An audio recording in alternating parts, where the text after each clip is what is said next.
The tarot lovers, right? We're back on some readings. I've got a couple of card reading for you here. So there's two cards that came out together for me the other day. These two reversals, the Seven of Swords, this thief upside down, as well as the Knight of Wands. And there's maybe 50 different ways of reading this for me personally, and diving into it. But one of the stories that I saw came up was maybe a little bit more pertinent to what's going on in the world. And this thief is the borrower of ideas, that he's the part of us that's looking for the outer world for some really important truths to steal or to pinch, if you like. And this is, us, and in this era of information with the internet and everything out there, and so much information being bombarded to us if we switch a screen on, whether it's on our phone or the computer or whatever else,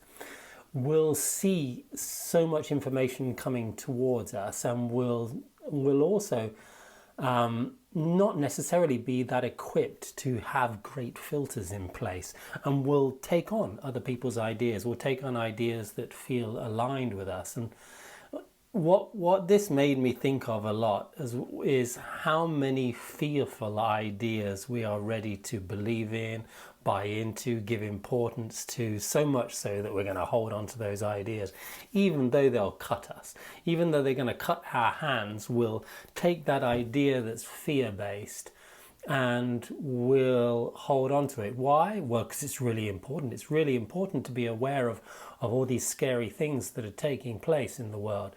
And to a certain degree, there's a truth in that, for sure. But then we need to go out and tell everybody else how scary this is and how terrible that is. And look at all those horrible things that are taking place over there, and how wrong this is and how bad that is. And we are holding on to judgments, holding on to fear, and sharing it. And throwing it out there like this guy would do. We're being quite enthusiastic about promoting a message of fear, about promoting a message of how wrong the other side is, or how wrong some aspect of the world is. And there's a dualistic nature to all swords and all ideas, and there's a dopamine hit that we get when we buy into a belief that gives us a sense of community. So we'll hold on to an idea, somebody will tell us something, oh, that rings true, and then we'll feel a connection to that person, we'll feel a connection to that group of people.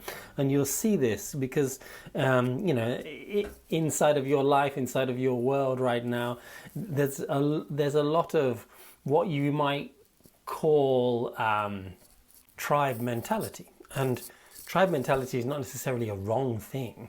It's not necessarily a bad thing. We're always kind of looking for our tribe. But when our tribe is based around fearful ideas, then we become a collective in that small little tribe that feels good because we're feeling connected. And it's this false idea, because it's connection at the price of disconnection. So what I mean by that is that we'll feel connected to one tribe, but it will be so that we can ostracize or separate ourselves or demonize in some way another tribe, the other tribe.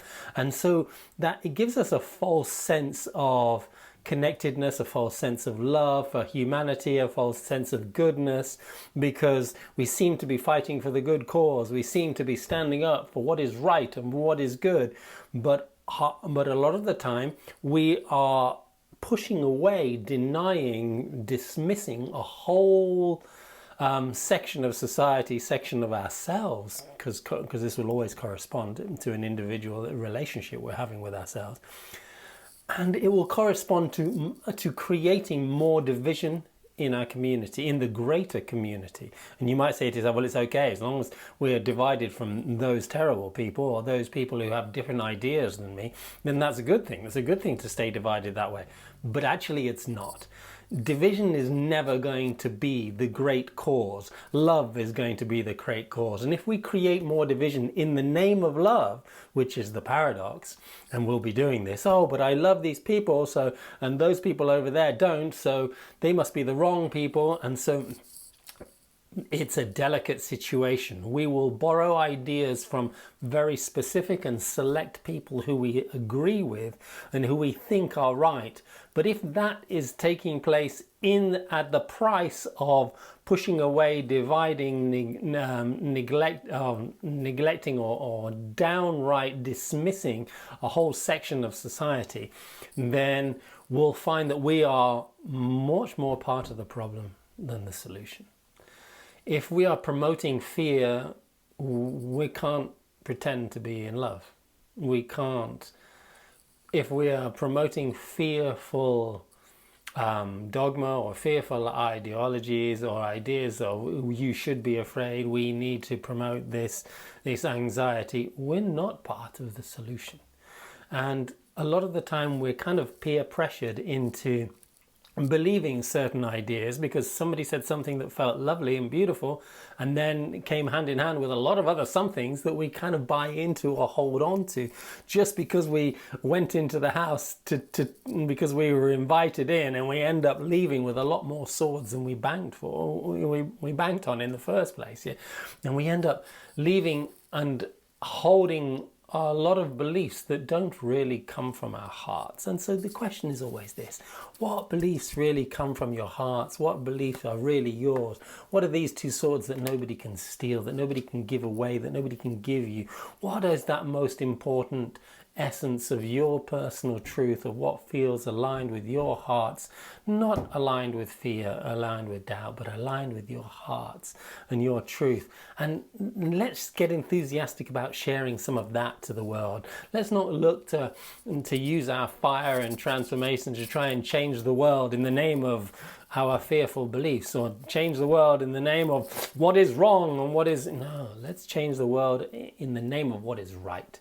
Let's go out there and promote beliefs that create more connection, not more of a divided society. Let's fight for that connection. Let's fight for the unity that we know we are. That's the real, well, one of the beautiful messages I got from these two reverse cards, because it's just too easy to buy into a set of beliefs and then join into this whole process of judging and separating ourselves from the world outside because it's so wrong and bad, when in reality life is never black and white. Love to hear your thoughts, and comment below and do all the subscribe stuff if you're interested. Much love to you. I'll read them all and I'll answer if you have any questions.